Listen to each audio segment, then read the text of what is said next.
Coach Chot Reyes nagagalit na ngayon kay kabayan kay Soto.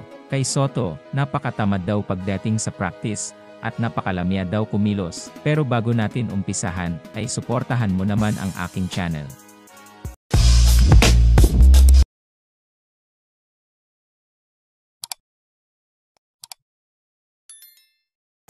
Nagagalit na nga itong si Coach Chot Reyes dito kay kabayan kay Soto, dahil tila parang tinatamad at lambot na lambot pagdating sa training, masyado nga daw itong pabaya pagdating sa pag-iinsayo, maging mga teammates ni kay Soto ay napapansin din ito. Hindi nga daw inaasahan ni Coach Chot Reyes na magiging ganito itong si kay Soto pagdating sa practice, dahil alam nila na gustong-gusto nitong si kay Soto na maglaro para sa ating national team na Gilas Pilipinas.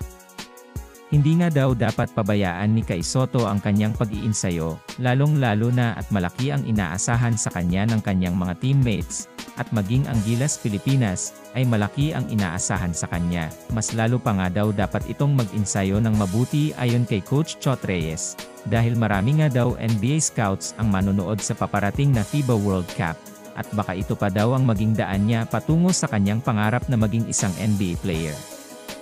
Napansin nga ni Coach Chot Reyes na malaki ang pinagbago nitong si kabayan kay Soto, dahil sa mga nakaraan laro nito sa ating national team, ay napaka-aktibo nga nito sa lahat ng practice, at palagi nga itong ganado sa pag-iinsayo. Ngunit ngayon daw ayon kay Coach Chot Reyes, ay tila naging kabaliktaran ito, dahil ngayon daw ay lambot na lambot ito pagdating sa practice, at tila wala itong interest sa pag-iinsayo, dahil nagiging tamad na ito sa practice.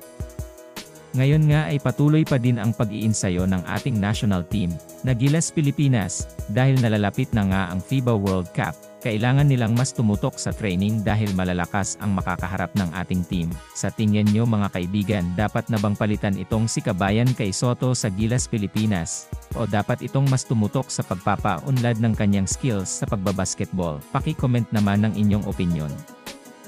Sana nga ay magtagumpay itong si kabayan kay Soto na masungkit ang kanyang matagal na niyang pangarap na maging isang NBA player. Patuloy nga nating siyang suportahan sa kanyang mga paparating na laban. Sana nga din ay magtagumpay ang mga Pinoy sa kanilang mga larangan, at maiwas sa mga injury, at makamit din sana nila ang gintong medalya.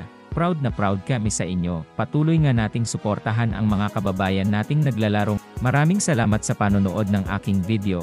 Kung nagustuhan mo ang aking video, ay huwag kakalimutang like and subscribe. At huwag mo na din kakalimutang pindutin ang notification button upang updated ka sa aking mga video.